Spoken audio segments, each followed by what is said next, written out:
देखो देखो ये सदियों की अपनी कहानी, झरनों सी बहती जो तुमको सुनानी। गाथा ये वीरों की फिर से है गाली, जैसे दादी की लोरी और नानी की कहानी। चाहे कबीर के किस्से हो या तुलसी के बिखरे हो दोहे, कुदरत की देखो ये रंगत यहाँ, मिलके इन्हें हम पिरोए। ये है विंध्य की विरासत, ये है विंध्य की विरासत, ये है विंध्य की विरासत, ये है विंध्य की विरासत।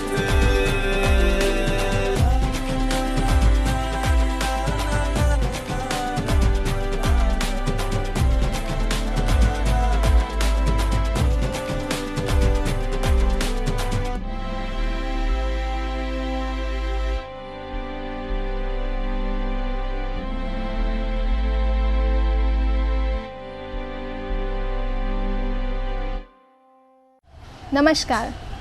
विंध्य की विरासत के आज के अंक में आपको सीधी शहर से परिचय कराएंगे। सीधी आदिवासी जनजातियों एवं बघेलों की बस्ती के रूप में प्रसिद्ध है। ये विकासशील जिले के रूप में भी जाना जाता है।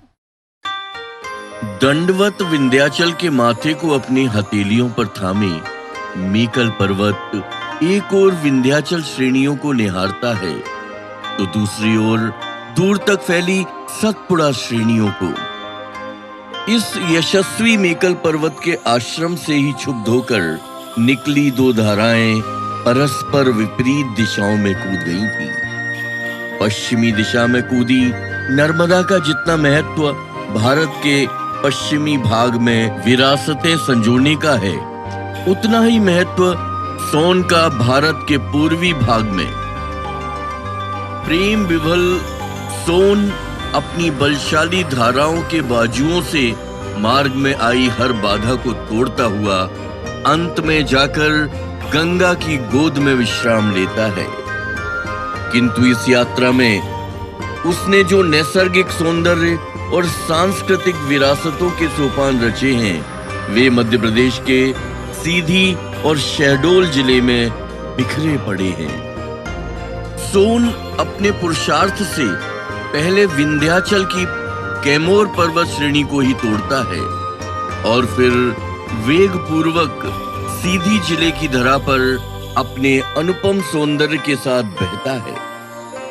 सोन कुल 932 किलोमीटर की लंबाई में बहने वाला भारत की प्रमुख लंबाई की नदियों में गिना जाता है।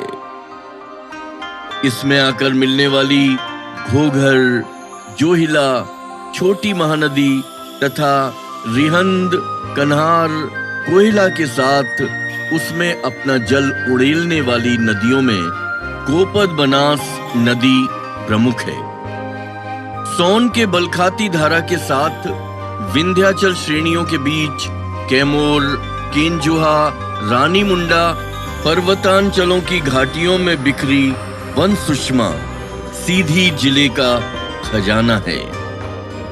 इन वनों में सभी प्रकार के वृक्ष हैं, जिन पर विभिन्न पक्षी किलोल करते सहज ही दिख जाते हैं। सीधी जिले के ग्राम आज भी आदिवासी जनजातियों और उनकी संस्कृति के अक्षुण गवाह हैं। यहाँ के वनों में महुए के वृक्ष बहुतायत में हैं, जिसकी महक से सारा वन एक विशेष आनंद से भर जाता है। जनजातियों की मधुशाला के यही आधार हैं, जो उनकी गीत संगीत खान पान का अभिन्न अंग बने हुए हैं।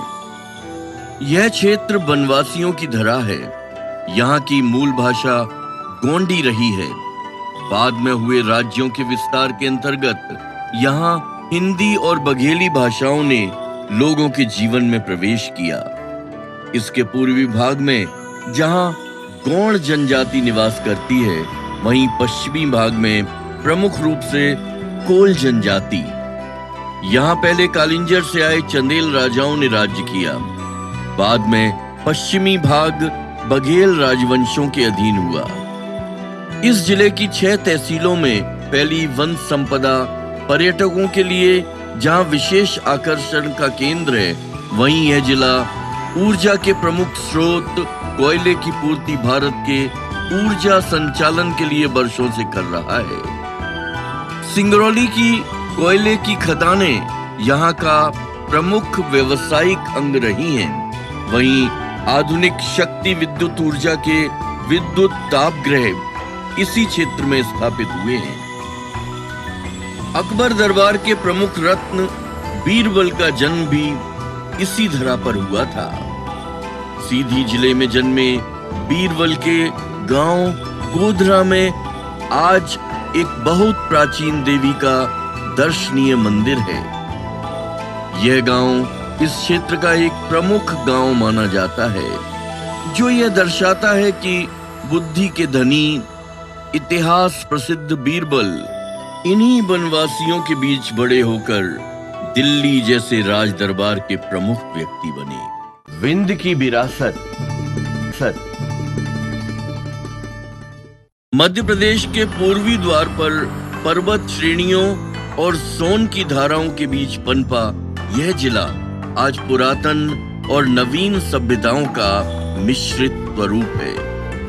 इसका मुख्यालय सीधी अब धीरे धीरे कस्बे से एक नगर के रूप में करवट ले रहा है। यहाँ के निवासियों में समीपवर्ती गांवों से आए एवं पहले से बसे जनजातियों के लोगों की संख्या ज्यादा है। सड़कें अब धीरे धीरे आधुनिक हो रही हैं और आधुनिक सुविधाओं की राह में आकर धीरे धीरे शहरी सभ्यता भी अपना पांव आदिवासियों के बीच जमा रही है। कभी यहाँ साधारण कच्चे घर बहुत हुआ करते थे, लेकिन अब यहाँ भी अट्टालिकाएं अपने सर उठा रही हैं। सीधी नगर अब रीवा कमिश्नरी के मानचित्र पर विशेष स्थान पा चुका है। नगर निगम यहाँ अब यहाँ के निवासियों के लिए आकर्षक पार्क विकसित कर रही है, तो नए नए होटल और पर्यटकों के लिए पूर्ण सुविधा युक्त रेस्ट हाउस भी यहाँ बन चुके हैं। विकसित अस्पताल, शिक्षा केंद्र और सांस्कृतिक केंद्र भी स्थापित हैं, जो सीधी को आधुनिक विकास की राह पर अग्रसर कर चुके हैं। यहाँ पॉलिटेक्निक, ITI जैसे तकनीकी शिक्षा केंद्रों के साथ कई अन्य कॉलेज भी स्थापित हैं, जो शिक्षा के क्षेत्र में अभिनव कार्य कर रहे हैं। शिक्षा के क्षेत्र में विगत 25 वर्षों से हम लोग इसमें काम कर रहे हैं। इसके पीछे महत्वपूर्ण उद्देश्य ये है कि सीधी जिला शिक्षा के क्षेत्र में बहुत पिछड़ा हुआ था। हम लोगों ने पहले तकनीकी शिक्षा में कंप्यूटर शिक्षा की यहाँ शुरुआत की 1996 में, और आज ये स्थिति है कि 1000 के ऊपर ऐसे बच्चे हैं जो 1 लाख के ऊपर के पैकेज में देश विदेश के विभिन्न संस्थानों में कार्य कर रहे हैं। शिक्षा किसी भी क्षेत्र की मूलभूत आवश्यकता होगी। मध्य प्रदेश मेरी जानकारी के अनुसार जो है 7वें नंबर का सबसे बड़ा राज्य था उस जमाने में, जब भारतवर्ष का अखंड भारतवर्ष था, जब राजाओं का राज्य था, तो 7वें नंबर का स्टेट था। इसका विकास जो है आज़ादी के बाद जिस तरह से होना चाहिए उस तरह से हुआ नहीं। उसका प्रमुख कारण था कि शिक्षा में बहुत पिछड़ापन था। आज उस शिक्षा को दूर करने के लिए हम लोग लगातार प्रयास कर रहे हैं, काम कर रहे हैं, कोशिश कर रहे हैं। उस कोशिश का एक फल है कि आज यहाँ के बच्चे प्रदेश स्तर पे, राष्ट्र स्तर पे निकल के जा रहे हैं और शिक्षा में अच्छे अच्छे पदों पे सुशोभित हो रहे हैं। पर्यटन की दृष्टि से यह क्षेत्र बहुत से आकर्षण अपने गोद में समाये बैठा है। यहाँ का संजय नेशनल पार्क आज पर्यटकों का प्रमुख आकर्षण केंद्र है। यहाँ वन्य जीव बहुतायत से विचरते हुए सहज ही दृष्टिगोचर होते हैं। विश्व प्रसिद्ध सफेद बाघ इसी क्षेत्र की देन है, जिसे बघेला राजवंशों ने यहाँ के जंगलों में ढूंढ निकाला था। सोन नदी और बनास नदी के संगम पर ही स्थापित है घड़ियालों के संरक्षण हेतु घड़ियाल संरक्षण अभयारण्य।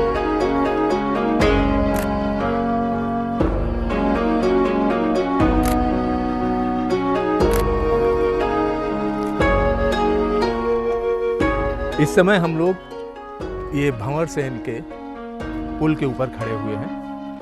ये सामने जो विहंगम दृश्य नदी का दिखाई दे रहा है, ये सोन नदी है। यहाँ से दक्षिण की दिशा से सोन नदी आती है और इस तरफ से बनास नदी का यहाँ पे संगम होता है। और ये जो इस नदी में घड़ियाल अभयारण्य है जो कि मध्य प्रदेश सरकार द्वारा घोषित किया गया है। ये सामने जो पहाड़ियों का दृश्य हम देख रहे हैं, ये कैमूर की पहाड़ियाँ हैं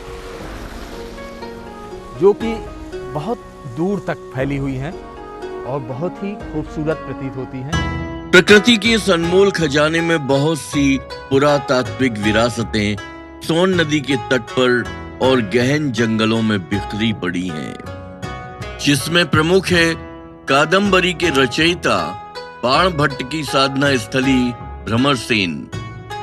कादम्बरी संस्कृत में बाणभट्ट द्वारा लिखा गया अद्भुत महाकाव्य है, जिसकी परिकल्पना ने इसी सोन नदी और बनास नदी के संगम स्थल पर बने आश्रमों में जन्म लिया।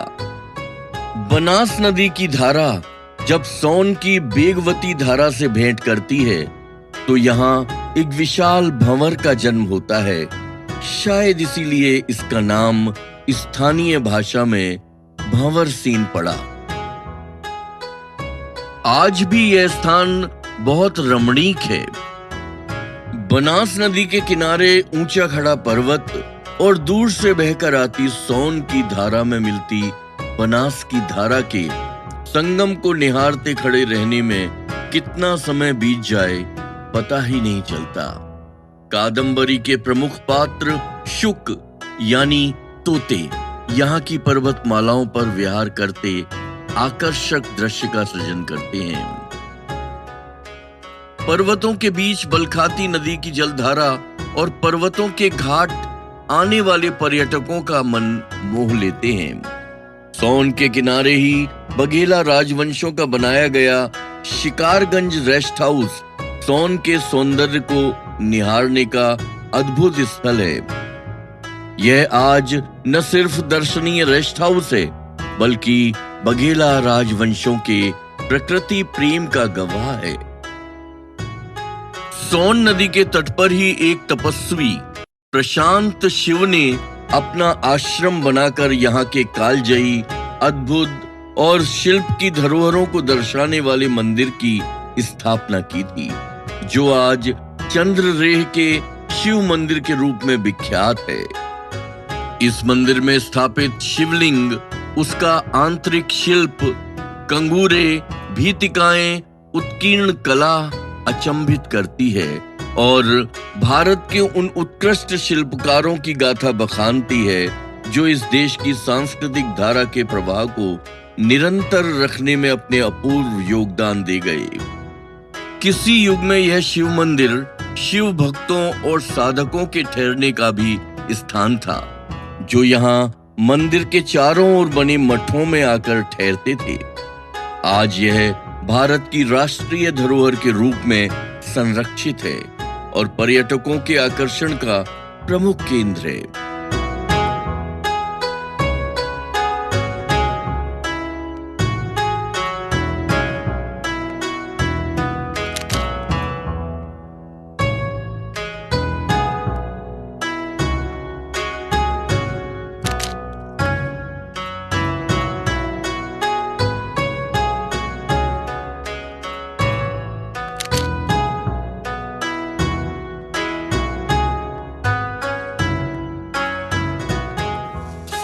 ये जो संवत 324 का है, और जो इसको बनाया उसका नाम था, इस मंदिर को जो बनाया उसका नाम था नीलकंठ। सूत्रधर नाम का एक इंजीनियर था, उसके मति के अनुसार मतलब इस मंदिर का निर्माण किया गया।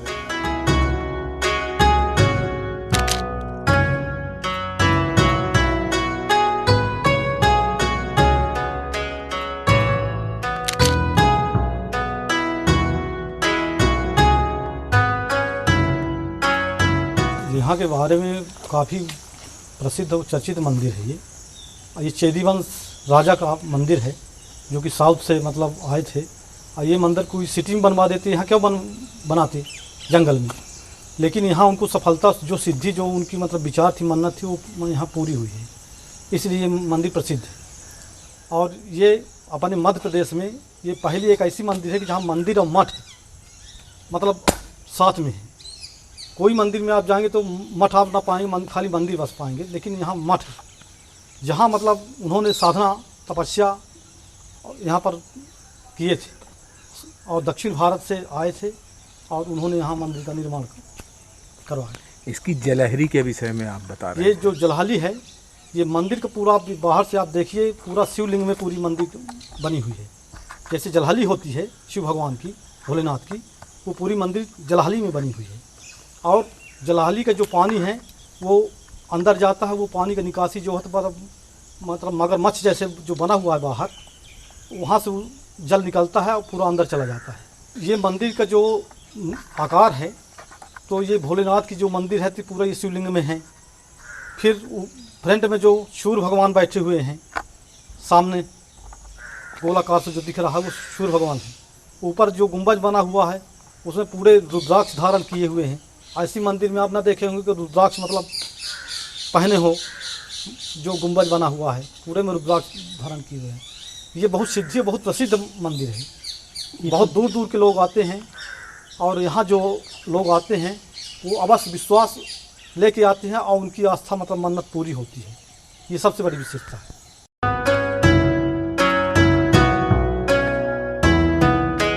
यहाँ पर्यटकों के ठहरने, आहार और सभी दिशाओं में यात्रा करने हेतु सभी सुविधाएं उपलब्ध हैं।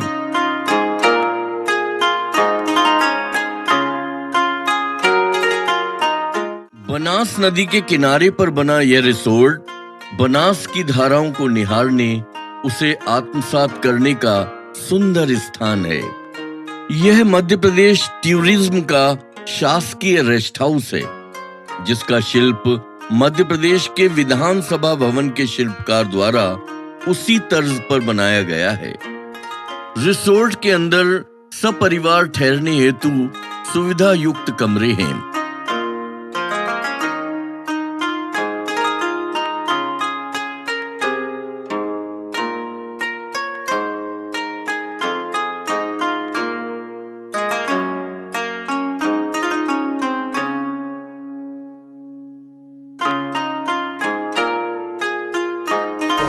बगल से होकर निकलती है और इसका जो कल की आवाज़ है, मनोरम आवाज़, जो हमारे पर्यटकों के आती है।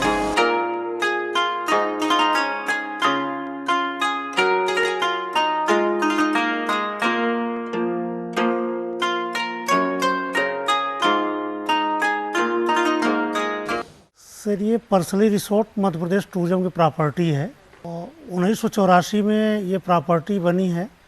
ये चार्ल्स कोरिया इसको डिज़ाइन किया है, चार्ल्स कोरिया के डिज़ाइन की हुई प्रॉपर्टी है। यहाँ से संजय टाइगर रिजर्व, ये रिसोर्ट जो है परसली रिसोर्ट जो बनास रिवर के पास में बना हुआ है। संजय टाइगर रिजर्व यहाँ से टूरिस्ट जाते हैं और बांधवगढ़ यहाँ से 120 किलोमीटर के लगभग है। यहाँ से कलकत्ता, अहमदाबाद, पूना, सूरत, दिल्ली से पर्यटक आते हैं। पर्यटक मौसम जंगल का घूमने का अक्टूबर से लेकर लास्ट जून तक है। पास में एक चंद्रेय मंदिर है 1850 का, चंद्रेय विहार मंदिर, बहुत प्राचीन मंदिर है, पुरातत्व संग्रहालय के संरक्षण में है। आसपास भी और कुछ घूमने के लिए काफ़ी है। ये क्षेत्र जो है पर्यटन क्षेत्र से भरा हुआ है। बाणसागर डैम, गुलाब सागर डैम, चंद्रेय विहार मंदिर, संजय टाइगर रिजर्व। आज वन सुषमा के बीच बना है, इसलिए इसे सीधी जिले के टूरिज्म का केंद्र कहा गया है। इसी के निकट बना है बघेला राजाओं द्वारा निर्मित कठबंगला, जो किसी समय राजाओं के वन भ्रमण हेतु ठहरने के लिए रेस्ट हाउस का दायित्व निभाता था। यह कठबंगला आज भी दर्शनीय है। सीधी नगर में स्थापित कई सांस्कृतिक केंद्रों का संचालन यहाँ के युवाओं ने अपने कंधे पर उठा रखा है। वे मिलकर लोक नाट्य का प्रदर्शन विभिन्न स्थानों पर करते हैं। लोक गीतों और लोक नृत्यों, लोक वाद्यों को वे आज की आधुनिक सभ्यता के बीच भी संरक्षित रखने का संकल्प अपने मन में लिए हुए किसी भी स्थिति, किसी भी परिस्थिति में मूर्तवत करने हेतु अथक प्रयास कर रहे हैं। अमरवती नाट्य समिति हम लोगों की मुख्यतः समिति है। 2000 सन में इसकी नींव नीरज कुंदेर ने सीधी में रखी और काम शुरू हुआ, जो 2010 से मुख्यतः एक राह पे आ गई है और कंटिन्यू हम लोग इस पे काम कर रहे हैं। आदिवासी जो गांव हैं तो वहाँ पे जाके हम लोग लोगों से मिलते हैं, उनके आर्ट्स फॉर्म को जानते हैं, पूछते हैं और उस पे काम करते हैं। यहाँ पे जैसे घसिया जाति जो है, घसिया उनका जो वाद्य यंत्र है और जो फोक डांस है, लोक नृत्य है, वो गुदुम बाजा है, जो महाकाल की बारात में यूज किया गया था, प्रयोग किया गया था। सैला डांस ये मुख्यतः गोंड जनजाति और बैगा जनजाति द्वारा की जाती है, लेकिन हमारा ग्रुप कई वर्षों से, जो नरेंद्र भैया सीनियर हैं हमारे, वो लगे हुए हैं कि इन सारी चीज़ों को बचाया जा सके, उस पर काम किया जा सके।